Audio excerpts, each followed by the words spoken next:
বাংলাদেশ থেকে ভারত যেতে চান কিন্তু ভিসা ঝামেলা নিয়ে পড়ে আছেন, তাহলে আপনার জন্য অনেক বড় সুসংবাদ আসছে।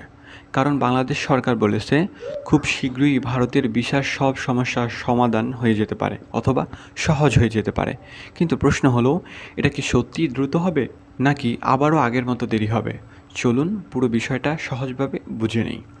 আজকের ভিডিওতে আমরা খুব গুরুত্বপূর্ণ একটা আপডেট নিয়ে কথা বলবো। সেটা হলো বাংলাদেশ আর ভারতের ভিসা সংক্রান্ত বিষয় নিয়ে।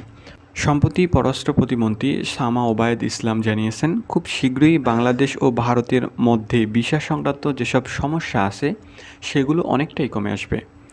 মানে সহজ ভাষায় বললে, যারা ভারত যেতে চান তাদের জন্য প্রসেসটা আগের তুলনায় অনেক সহজ হতে পারে। তিনি আরও বলেছেন, পশ্চিমবঙ্গের নির্বাচন নিয়ে অনেকেই ভাবছেন এতে কি দুই দেশের সম্পর্কের কোনো পরিবর্তন হবে, কিন্তু তিনি পরিষ্কার করে বলেছেন যে সরকারই আসুক বাংলাদেশ ভারত সম্পর্কের ওপর কোনো প্রভাব পড়বে না।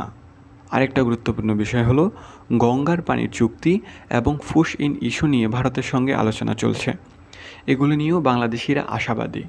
সব মিলিয়ে বলা যায় আগামী কিছুদিনের মধ্যেই ভিসা প্রসেস স্বাভাবিক হওয়ার ভালো সম্ভাবনা আছে। এখন প্রশ্ন হলো, এটা কত দ্রুত বাস্তবায়ন হবে, আর যারা অনেক দিন ধরে অপেক্ষায় আছেন তাদের জন্য কি আসলেই স্বস্তি আসবে? আপনার কি মনে হয়, ভিসা প্রক্রিয়া কি সত্যি সহজ হবে? কমেন্টে অবশ্যই আপনার মতামত জানিয়ে যাবেন।